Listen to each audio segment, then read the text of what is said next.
If you're an agency owner and you've been thinking about launching cold email campaigns to get new clients, or you're currently running cold email campaigns for your agency and you're wondering if it makes sense for you to continue investing into the channel in 2025, in this video, I'm going to explain how to determine if you should use cold email to get customers and trends that are happening in the space right now and why they're happening. Now, in order to determine if you should use cold email to grow your agency, I actually think we need to change the question from should I use cold email to what is the best go-to-market motion for my agency?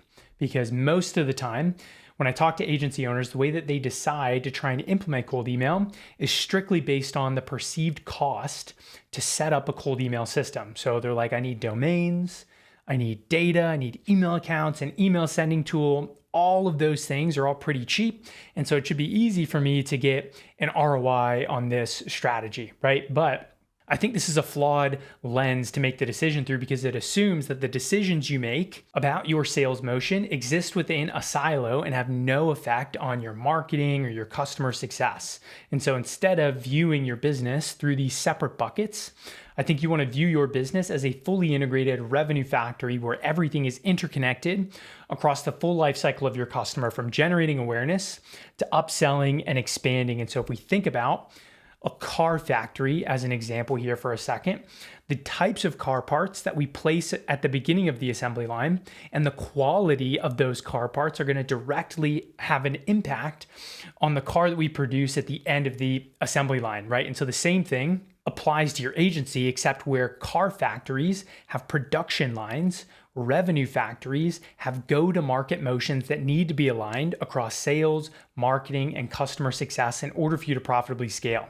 And the go-to-market motion you should deploy is generally dictated by the ACV of your product or service, right? Because that determines the expectations that your customer is going to have when they work with you. So if you think about this for a second, if you bought a course for like $1,000 versus signing a 12-month contract to work with an agency for $10,000 a month, you're going to have very different expectations for how you need to be sold to in order to buy that product or service, the way that you're serviced throughout the life of that potential engagement, right? And so if your go-to-market motion needs to be aligned across sales, marketing, and customer success, and it needs to match the expectations of your customer based on the price point, how does that actually look in real life when applied? So to explain this, I've stolen the Winning by Design framework and I made some customizations here to make it more applicable to agencies as I see it. On the x-axis, we have the annual contract value that a customer would be expected to pay for your service. And so these numbers are somewhat arbitrary, and so they can bend and flex based on like your industry or market conditions. But in general, they represent these mental thresholds where your expectations start to change based on how much you're paying that company for the product or service. And then on the y-axis, we have the approximate number of customers that you would need to serve per year in order to achieve similar revenue levels based on the price point that you're selling your product or service at. So again, real quick, the question we're trying to answer here is whether or not you should use cold email to grow your agency. And we're going to do that by zooming out to get a more holistic view of what go-to-market motion is going to be best for your agency based on the ACV of what you sell. And as a reminder, your go-to-market motion is going to tell you how you need to structure marketing, sales, and customer success all together to be aligned to match your customer's expectation, which means at each one of these ACV categories, there are 3 subcomponent parts that all need to be properly aligned in order for you to have an efficient go-to-market motion that allows you to profitably grow, retain, and expand your customers. And so if we look back at across our graph here, that means we have 5 basic categories or go-to-market motions. We've got a low touch motion, no touch motion, medium touch, high touch, and a dedicated touch motion. And so the term touch is representative of the interactions that your customer would expect to have with you based on that price point, right? If we look at the dedicated touch motion here down at the bottom right, it's a little covered up. If you're paying $150,000 a year and beyond, you're going to expect to have like a dedicated person at that company helping you make strategic decisions, or is at least available, reporting on stuff, and is like a dedicated person who is working with you as like the point of contact. Versus if you bought a $500 digital product, you might not even expect to talk to a salesperson or talk to anyone from the company while you consume that product. Maybe you just watch the videos, right? And so let's break each one of these down here and look at sales, marketing, and customer success and how they need to be aligned at each one of these individual motions, starting with the no touch.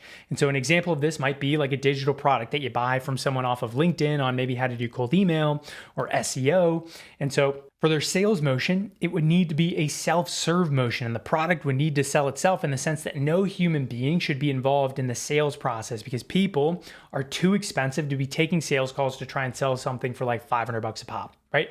For the marketing motion, it would have to be an inbound motion. Again, because the price point of the product, it doesn't make sense to have a salesperson involved, prospecting, trying to book sales calls, or looking for new clients.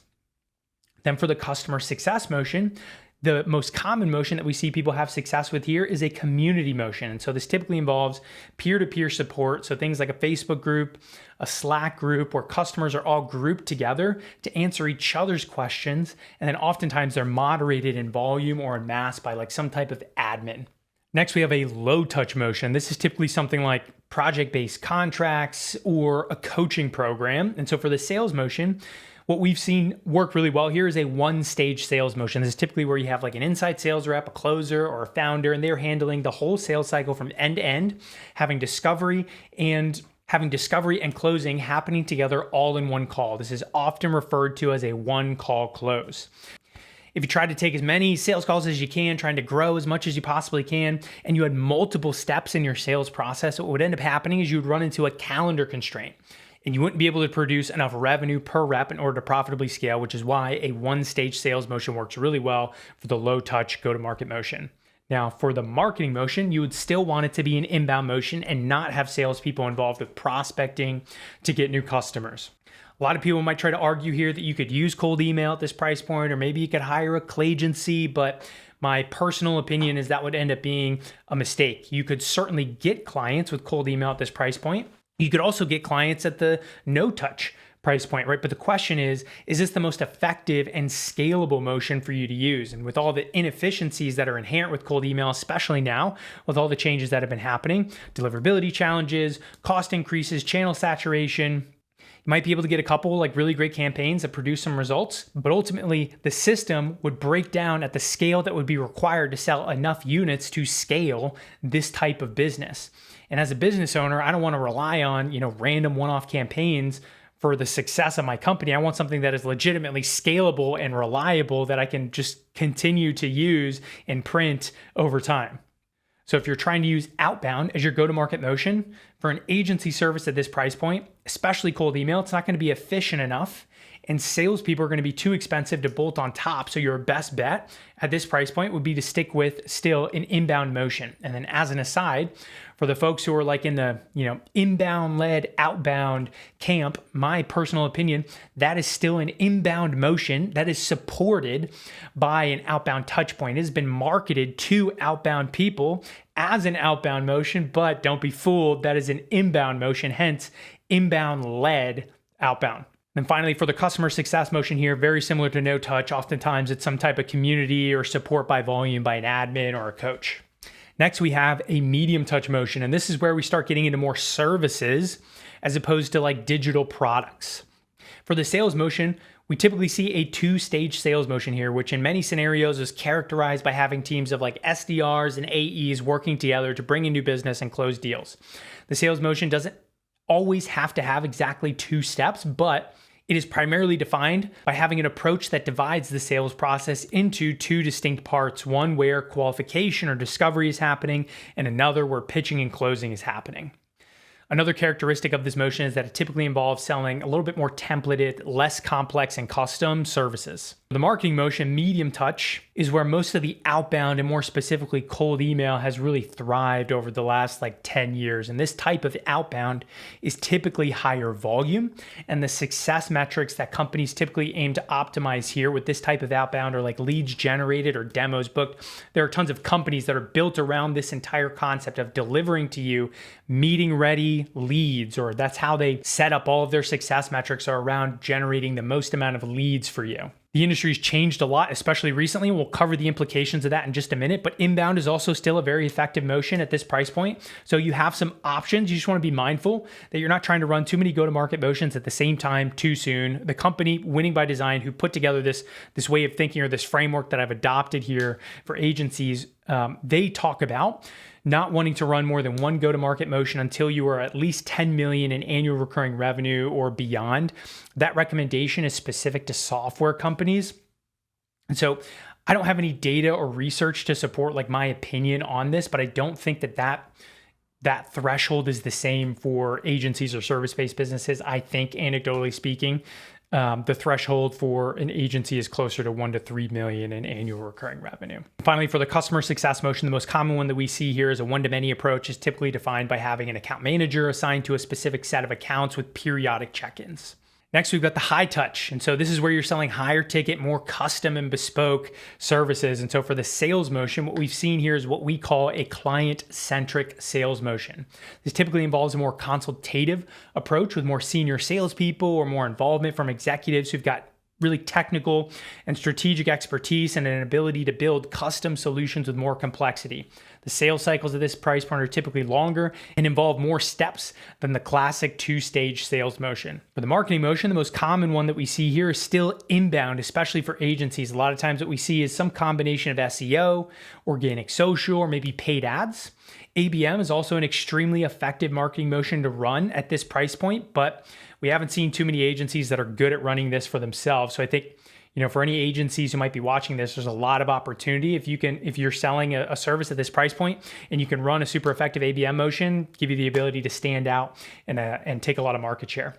Now, one of the most common mistakes we see with high touch, and we'll dive into this even more in just a second, but agencies trying to run high volume cold email campaigns to get clients at this price point. Again, anything can work in batches and you might get these false positives. Of course, if you send 100,000 cold emails, somebody's going to book a call with you and you might be like, hell yeah, outbound works, or this type of outbound works.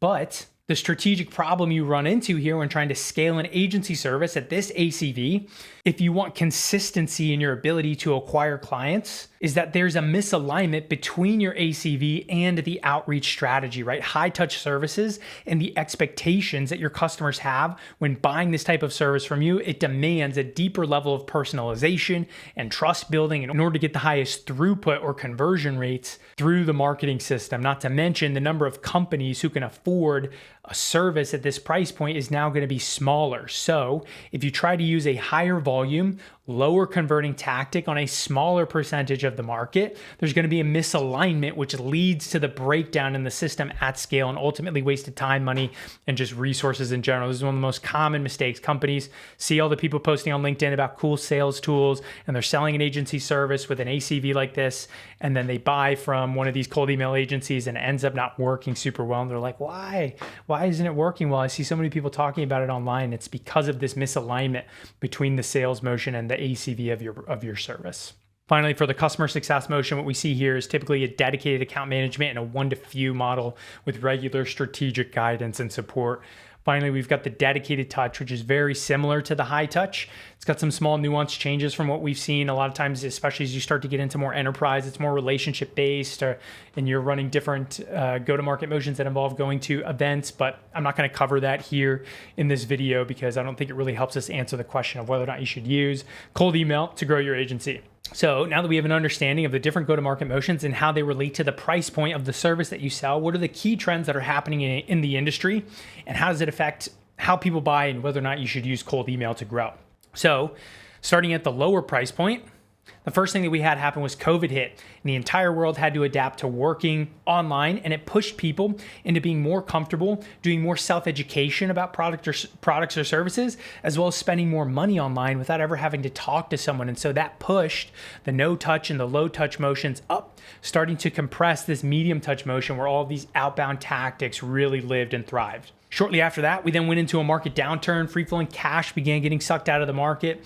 Companies began cutting costs, and buying decisions began getting scrutinized at lower price points. So more stakeholders were getting involved, and this led to the high touch threshold also starting to compress on the medium touch motion from the other direction. While at the same time, especially between 2020 and 2024, right, outbound automation tools became way more powerful, contact data became way cheaper, AI exploded onto the scene, and it essentially leveled the playing field, allowing anyone in any country the ability to prospect into the United States with perfect English grammar for pennies on the dollar. Aggressive deliverability crackdowns started to happen on cold email practices, and then tons of companies began responding to all this market pressure by adopting high volume cold email tactics. And this led to this extreme channel saturation that everyone is experiencing now. And if we actually start to quantify this and we compare 2020 to 2024, on average, there are 55 billion more emails being sent per day, billion with a B, if you compare 2020 to 2024. And so the implications here that the medium touch motion, it was already getting compressed in response to COVID and the market pressures. But when you combine it with everything else that was happening across these outbound channels, it made especially cold email much harder to stand out and have effectiveness. So even if you're the best cold emailer in the world, it requires more volume to get the same results consistently. Of course, there are these trigger-based tools where you can see like some good one-off success. But again, as you try to scale this motion and have consistency, it starts to break down because it just requires more volume. So all that being said, cold email can still be a great strategy, but the point is that it's a fit for a much smaller percentage of the market now. And in my opinion, it's primarily still a fit for agencies that have a really large TAM that can support, or total addressable market that can support, a high volume of sends without hitting the same contacts too frequently. And so again, this is my personal opinion. The agencies that have the highest chances of implementing a higher volume cold email system and seeing success are those that service like local businesses or just broadly the SMB market. And it's because those markets are super massive, and you can have a high volume of sends without hitting the same people too many times over and over again. Brings up other questions. I mean, I think if you're selling to local business, that's niche enough that you can have like a more specialized service and still get good retention, NRR and GRR in the back end to be able to profitably grow over time. But if you're selling broadly to SMBs and agency service, I think, yes, you can acquire customers using this motion consistently, but I think you're going to end up running into problems with churn on the back end. And so it's probably not the best strategy anyways, again, my personal opinion. So this only scratches the surface, but if you are an agency and you want help figuring out what is the best go-to-market motion for you in specific, or you want help building the most financially productive system that can allow you to acquire the exact types of customers that you want to work with, rather than relying on spamming and spraying and praying with cold email, or just relying on whatever leads might find their way to your website, you can apply to work with me down below or shoot me a message on LinkedIn. But other than that, I hope this was helpful, and I'll see you on the next video. Bye.